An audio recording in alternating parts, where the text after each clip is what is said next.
Price Lord. ரொம்ப நாளைக்கு அப்புறமா இந்த வீடியோ மூலமாக உங்களை சந்திக்கிறதில் நான் தேவனுக்கு நன்றி சொல்கிறேன். இப்போ இந்த கிறிஸ்மஸ் காலங்களில் நம்ம எதை குறித்து ஒரு டீட்டெயில்டான ஒரு பைபிள் ஸ்டடி வைக்க போகிறோம் அப்படின்னு பார்த்தீங்கன்னா, இயேசுவின் இரண்டாம் வருகை. இப்போ நீங்கள் என்கிட்ட ஒரு கேள்வி கேட்கலாம், இது வந்து கிறிஸ்மஸ் சீசன், எல்லாருமே வந்து ஒரு ஜாலி மோடில், ஒரு ஃபன் மோடில், ஒரு செலிப்ரேட் மோடில் இருக்கும் பொழுது கிறிஸ்மஸ் காரியங்களை குறித்து தியானிக்காமல் இயேசுவின் இரண்டாம் வருகையை குறித்து நீங்கள் பேச போகிறேன்னு சொல்கிறீங்களே, இது இப்போ அவசியமா தேவையா அப்படின்னு கூட உங்களுக்கு எல்லாருக்குமே தோணணும்.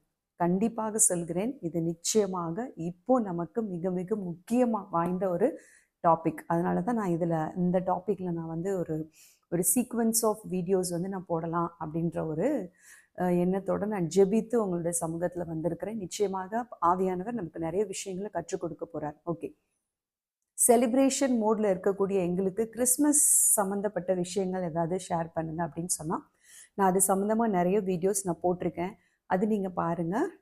கண்டிப்பாக நான் சொல்கிறேன், ஆஸ் ஒரு ஒரு ஒரு விசுவாசியாக, ஒரு ஊழியக்காரர்களாக நம்ம வந்து கிறிஸ்மஸ் செலிப்ரேட் பண்ணுறதுல எந்த விதமான தவறும் இல்லை. ஏனென்றால் ஒரு மனிதனுக்கு, ஒரு அரசியல்வாதிக்கு, ஒரு பெரிய பெரிய ஒரு தலைவனுக்கெல்லாம் வந்து நம்ம வந்து பிறந்த நாள் கொண்டாடுகிற ஒரு காலத்தில் இருக்கிறோம். நம்ம ஃபேமிலி மெம்பர்ஸ், நம்ம ஃப்ரெண்ட்ஸ், அவங்களுக்குள்ள நம்ம பிறந்த நாள் கொண்டாடுவோம். அதெல்லாம் தவறே இல்லை. ஒரு ஆண்டவருக்கு ஒரு தேங்க்ஸ் கிவிங்கோட ஒரு பார்ட்டி வச்சுக்கிறதுல நமக்கு தப்பே இல்லை. அப்படி இருக்கும் பொழுது தேவன் மனுக்குலத்தை மீட்பதற்காக மனிதனாக அவதரித்த அந்த காரியத்தை நம்ம செலிப்ரேட் பண்ணுறதுல தவறில்லை.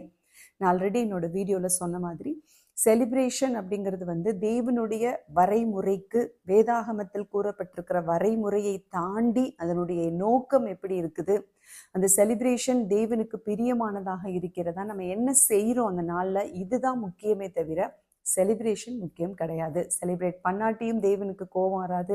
செலிப்ரேட் பண்ணது நிமித்தமும் நீங்கள் ஆண்டவரை வந்து நீங்கள் ரொம்ப சந்தோஷப்படுத்திடுவீங்க அப்படின்னு சொல்ல முடியாது. அதை தேவன் நம்முடைய கரங்களில் கொடுக்கிறார்.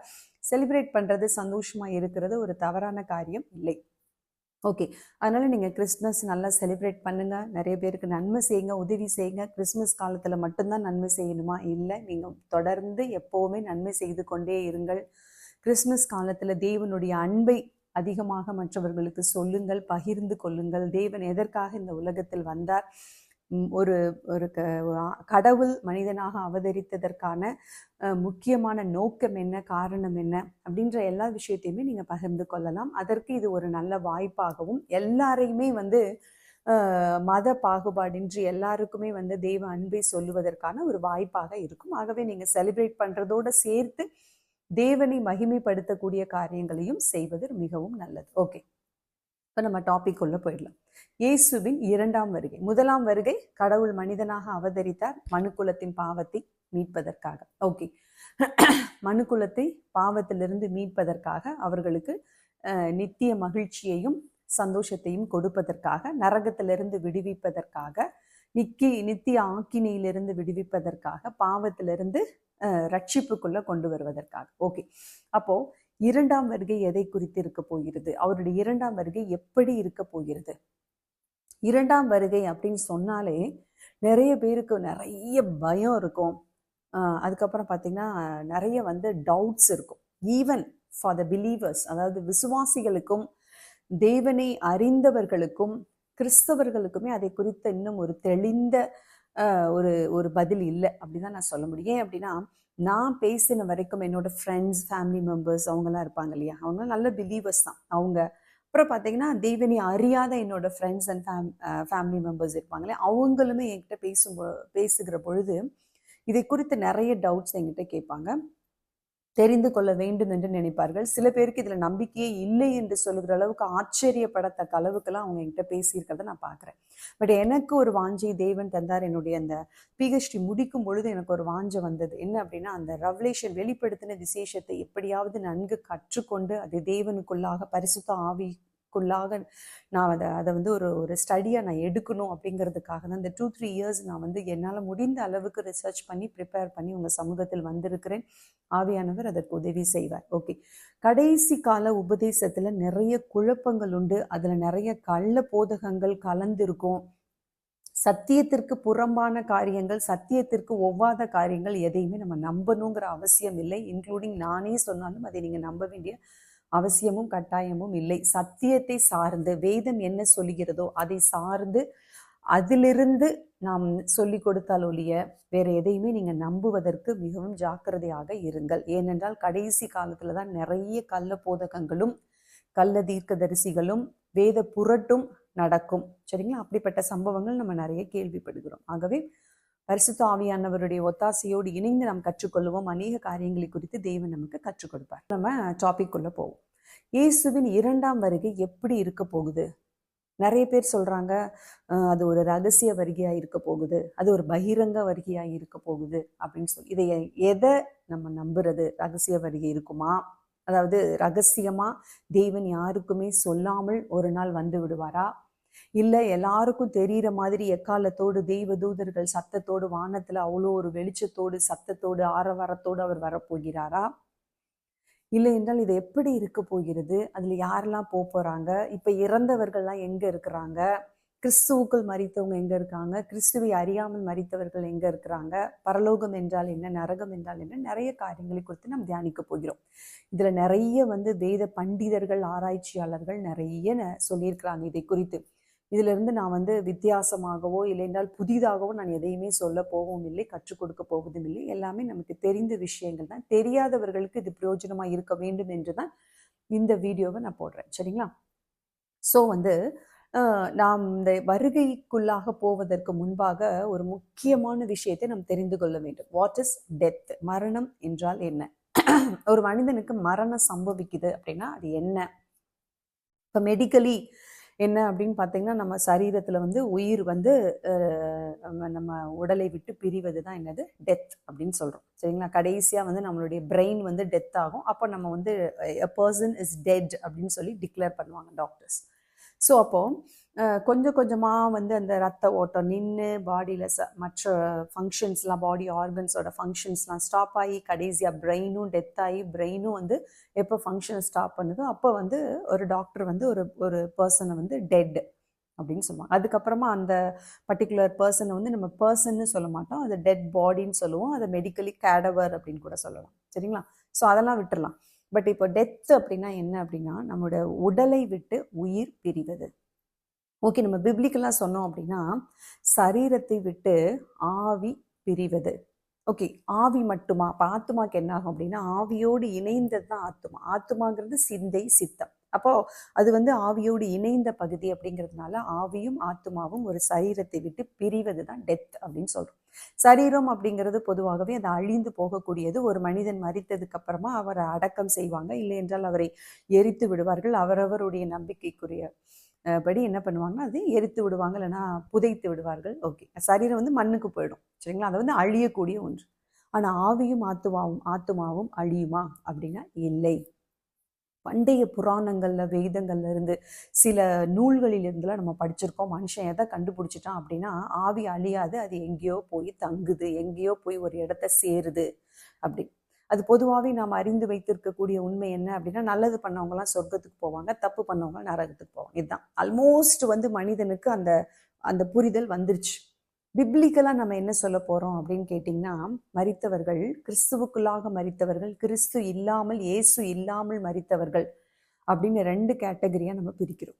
இப்போ கிறிஸ்துவை அறிந்து இயேசுவை அறிந்து ரட்சிக்கப்பட்டு அவரோடு கூட இணைந்த ஒரு வாழ்க்கை வாழ்ந்தவர்கள் எங்கே போவாங்க மரிச்சதுக்கு அப்புறம் அப்படின்னு பார்த்தீங்கன்னா, அவங்க தற்காலிகமாக ஒரு இடத்தில் இளைப்பாற செல்வார்கள். அந்த இடம் தான், அதாவது ஆவியும் ஆத்துமாவும் ஒரு இடத்துல இளைப்பாரும். அந்த இடத்துக்கு பேர் தான் பரதேசு. ஓகே, கிறிஸ்து இல்லாமல் பாவத்தில் மரித்தவர்கள், இயேசுவோடு இணைந்து வாழ்கிற ஒரு வாழ்க்கையில் இல்லாமல், இயேசு இல்லாமல் மரித்த ஒரு மனிதனுடைய ஆவி எங்கே போகும் அப்படின்னு கேட்டிங்கன்னா, அந்த ஆவியுமே ஒரு தற்காலிகமாக ஒரு இடத்துக்கு போகும் இளைப்பாறுவதற்கு. ஆனால் அந்த இளைப்பாறுதலில் சமாதானம் இருக்காது, அங்கே அழுகையும் பற்கடிப்பும் இருக்கும். அந்த இடத்துக்கு பேர் தான் பாதாளம். இப்போ கிறிஸ்துவினால் ரட்சிக்கப்பட்டு இயேசுவோடு இணைந்த ஒரு வாழ்க்கை வாழ்ந்த ஒரு மனிதன், அதாவது விசுவாசியோ ஒரு ஊழியக்காரரோ, இவர்கள் மரிக்கும் பொழுது அவர்கள் இளைப்பாறுகிற இடம் பரதேசு. கிறிஸ்துவை அறியாமல் இயேசு இல்லாத, தன்னுடைய வாழ்க்கையில இயேசு இல்லாத ஒரு மனிதன் மரிக்கும் பொழுது அவருடைய ஆவி செல்லக்கூடிய இடம் பாதாளம். பரதேசு, பாதாளம். இது எங்க இருக்கு? பூமிக்குள்ள இருக்கா? இல்லை என்றால் அது கடலுக்குள்ள இருக்கா, இந்த மேல இருக்கா, இல்லை வானத்துக்கும் பூமிக்கும் இடைப்பட்ட இடத்துல இருக்கு, தெரியாது. அதை குறித்து நமக்கு தெரியாது. ஆனால் ஒரு சம்பவம் தெரியும். பாதாளத்துக்கும் பரதேசுக்கும் இடையில பார்க்கக்கூடிய தொலைவில் தான் இருக்கு. அதுக்கு ஒரு எக்ஸாம்பிள் சொல்றேன். ஒரு ஐஸ்வர்யவானும் லாசரும் இருந்த சம்பவத்தை குறித்து இயேசு ஒரு இடத்துல சொல்றாரு இல்லையா? அப்போ அந்த ஐஸ்வர்யவான் இறக்குறான், அவன் பாதாளத்துக்கு போயிடுறான். லாசரு என்கிற அந்த பிச்சைக்காரரும் இறக்குறாரு, அவர் ஆபிரகாமின் மடிக்கு போயிடுறாரு. அப்போ அந்த ஐஸ்வர்யவான் சொல்றாரு, இங்க எனக்கு ரொம்ப தாகமா இருக்குது, இந்த இடம் எனக்கு கம்ஃபர்டபுளா இல்லை, ரொம்ப வேதனையா இருக்குது, எனக்கு தண்ணி தாகமா இருக்குது, லாசருடைய விரல்களில் தண்ணீரை அதை தேய்ச்சி எனக்கு என்ன பண்ணுங்க கொடுங்க அப்படின்னு கேட்கிறாரு இல்லையா? ஸோ அது என்ன சம்பவத்தை நமக்கு நினைவுபடுத்துகிறது, எதை நமக்கு தெளிவுபடுத்துகிறது அப்படின்னு பார்த்தீங்கன்னா, பாதாளமும் பரதேசும் பார்க்கக்கூடிய இடத்துல தான் இருக்கே தவிர பரிமாற்றங்கள் நடக்கிற மாதிரி எதுவும் இல்லை. அங்க தண்ணி கொடுத்ததா நமக்கு தெரியவும் இல்லை, சொல்லப்படவும் இல்லை. அப்ப பார்க்கிற தொலைவில் இருக்குது, பார்க்க முடியும், ஒருவர் அந்த இடத்துல இருந்து இங்க பார்க்க முடியுமே தவிர போக்குவரத்தோ பரிமாற்றமோ இந்த மாதிரி எதுவுமே நம்ம சம்பவங்கள் அங்கே போடப்படவில்லை. அப்போ அது எங்க இருக்குது அப்படின்னா, நிச்சயமாக அது நமக்கு வேதம் அதை பற்றி கூறவில்லை. ஸோ அது பூமிக்குள்ளதான் இருக்குது அப்படின்றது மனிதர்களுடைய ஒரு எண்ணம். ஏனென்றால் நரகம் அப்படிங்கிறனாலே அது பூமிக்கு அடியில தான் இருக்கு, அது இருட்டா இருக்கும். அங்க பாத்தீங்கன்னா பயங்கரமா வடச்சட்டியில போட்டு பொரிப்பாங்க, தாளிப்பாங்க, அங்க குத்துவாங்க, கொல்லுவாங்க, அடிப்பாங்க. இப்படியெல்லாம் நமக்கு நிறைய நம்ம சின்ன வயசுல இருந்தே கேட்டு கேட்டு கேட்டு கேட்டு நம்ம அதை பழக்கப்படுத்திட்டோம். இப்படிதான் இருக்கும் அப்படின்றது நம்மளுடைய ஒரு ஒரு பர்செப்ஷனாக இருக்குது. நமக்கு இப்படி தான் இருக்கும்னு நம்ம கெஸ் பண்ணுறோம். ஒரு மனுஷங்கிட்ட போய் இப்போ நரகத்தை பற்றி 2 வார்த்தை சொல்லுப்போம், உனக்கு என்ன தெரியும் அப்படின்னு கேட்டால் எல்லாருமே என்ன சொல்லுவோம்? நரகங்கிறது பூமி கொடியில் இருக்குது, ரொம்ப ரொம்ப ரொம்ப ஆழத்தில் இருக்குது, இருட்டாக இருக்கும், அங்கே பிசாசெல்லாம் சேர்ந்து மனுஷங்க அங்கே போன மனுஷங்களை துன்புறுத்துவாங்க, புழு இருக்கும், பாம்பு இருக்கும், நெருப்பு இருக்கும், இப்படிலாம் நம்ம சொல்லுவோம். ஒரே ஒரு விஷயத்தை குறித்து மாத்திரம் நான் சொல்லுகிறேன். பாதாளம் அந்த டெம்பரவரி அந்த இயேசு இல்லாமல் மரித்தவர்கள் இளைப்பாறுகிற இடம். ஆனால் அந்த இளைப்பாறுதல சமாதானம் இருக்காதுன்னு சொன்னேன் இல்லையா? அழுகையும் பற்கடிப்பும் இருக்கு. ஏன் அந்த அழுகை பற்கடிப்பு அப்படின்னா, அங்க போனவங்களுக்கு தெரிஞ்சிடும், நம்ம வரக்கூடாத இடத்துக்கு வந்துட்டோம், இனி நமக்கு விமோச்சனம் இல்லை, நமக்கு பரலோகம் இல்லை, நாம் சொர்க்கத்திலிருந்து தள்ளி விடப்பட்டிருக்கிறோம், நம்ம அங்க நுழையக்கூடிய தகுதியை இழந்திருக்கிறோம், இதுக்கப்புறம் நம்ம போக போற இடம் இதைவிட மிகவும் கொடுமையான ஒரு இடம், இங்கிருந்து நமக்கு பாவ விமோச்சனமும் இல்லை, நமக்கு எந்த விதமான நன்மையும் இனி நம்ம வாழ்நாள் முழுவதும் கிடையாதுங்கிற அந்த ஆவி உணர்ந்து கொள்வது நிமித்தம் ஒரு அழுகையும் ஒரு பற்கடிப்பும் இருக்கும் இல்லையா? அப்படிப்பட்ட ஒரு இடம் தான் இந்த பாதாளம். அப்போ பாதாளம் அண்டு பரதேசு அப்படிங்கிறத பத்தி நம்ம இப்பொழுது ஒரு விளக்கத்தை தெரிஞ்சுக்கிட்டோம். அடுத்தது பரலோகம், நரகம். அது நித்திய நித்திய நித்திய நித்தியமான ஒரு இடம். பரலோகத்தில் இப்ப யார் இருக்கிறாங்க அப்படின்னா, பிதா, குமாரன், பரிசுத்த ஆவியும் தேவதூதர்களும் மட்டுமே இருக்கிறார்களே தவிர வேறு ஒருவரும் இல்லை. ஈவன் ஃபர்ஸ்ட் மனிதனாகிய அந்த ஃபர்ஸ்ட் மேன் அப்படின்னு என்று அழைக்கப்படுகிற முதலாவது மனிதனாகிய ஆதாமிலிருந்து ஆரம்பித்து இன்றைக்கு வரைக்கும் இப்பொழுது வரைக்கும் மரித்த பரிசுத்தவான்களில் யாருமே இன்னும் பரலோகம் செல்லவில்லை. எல்லாருமே இருக்கக்கூடிய இடம் பரதேசு, அங்கதான் இருக்காங்க எல்லாருமே. பரலோகம் இன்னும் பொது ஜனங்களுக்கு திறந்து விடப்படவில்லை. அங்கே தேவ தூதர்களும் பிதா, குமாரன், பரிசுத்த ஆவியானவராகி நம்முடைய ஆண்டவருமே இருக்கிறாரை தவிர வேறு யாரும் அங்கே செல்லவில்லை. ஓகே, நரகமும் இன்னும் ஓப்பனிங் செரமனி நடத்தப்படவில்லை. ஏன் அப்படின்னா, நரகம் உண்டாக்கப்பட்டதை யாருக்காக? சாத்தானுக்காக. அப்போ அந்த நரகத்துல அவன் தானே முதல்ல போகணும், இன்னும் போகலையே அப்படின்னா, இன்னும் அதான் திறப்பு விழா இன்னும் நடத்தப்படவில்லை. ஏன்னா சாத்தானுக்காக நியமிக்கப்பட்ட ஒரு இடத்திற்கு அவன் தானே முதல்ல போகணும், அதுக்கப்புறம் தானே அவனோடு சம்பந்தப்பட்ட அத்தனை ஜனங்களும் போவாங்க. ஸோ அப்போ அங்கேயும் இன்னும் அங்க நரகமும் இன்னும் திறக்கப்படவில்லை. அங்க முதல்ல போக போறதும் அவன் தான். அவனுக்கு அப்புறமா மற்ற நியாய தீர்ப்புக்கு அப்புறம் மற்ற ஜனங்களும் அங்கே செல்வார்கள். இதுதான் பரலோகம், நரகம். சரிங்களா? இப்போ ஒரு தெளிவான ஒரு ஐடியா உங்களுக்கு கிடைச்சிருக்கு இல்லையா? ரட்சிக்கப்பட்டு மரித்த பரிசுத்தவான்கள் இளைப்பாறுகிற இடத்திற்கு பெயர் பரதீசு. ரட்சிப்பு இல்லாமல் இயேசுவை அறியாமல் மரித்த ஒரு மனிதன் இறந்ததுக்கு அப்புறம் போகிற இடம் பாதாளம். நியாய தீர்ப்புக்கு அப்புறம் அந்த பாதாளத்துல இருந்து எல்லாரும் நரகத்துக்கு போயிடுவாங்க.